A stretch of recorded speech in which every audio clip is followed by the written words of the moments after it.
kan kolfaa taane dhiiroo qe'ee isaa keessatti ilma Oromoo qalu kan kolfaa taane dhiiroo wantumti isaa siin galu maal godhe ummatichi dafqa isaatiin jiraata hadhaa ganda ishiin naqu isheedhaaf ni laata maal goonaan ajjeesanii reeffa isaatiin taphatu rasaasaan guyyaa saafa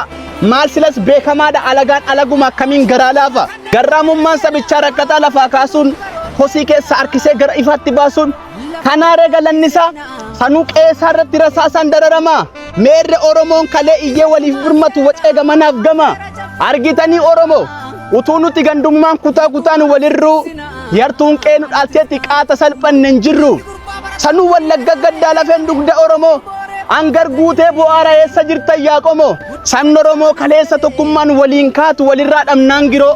qeen abdii sa'aagaa qeeboo ichaa taate qaata salphanne dhiiroo kan kolfaa taane dhiiroo dacheen duudhaa Oromoo kunuunsitee ol keesse eessa baashiitiin naqxee yartuun qeessaa teesse jedha kunoo koomaandoon inni diinaaf qorichaa meesheen onnee qabaattee jedha dhaabbattu bicha.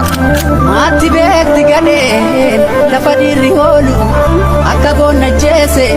foon allaatti sooru akkas naan jedhu maatti beekti gadheen lafa dhiirri oolu.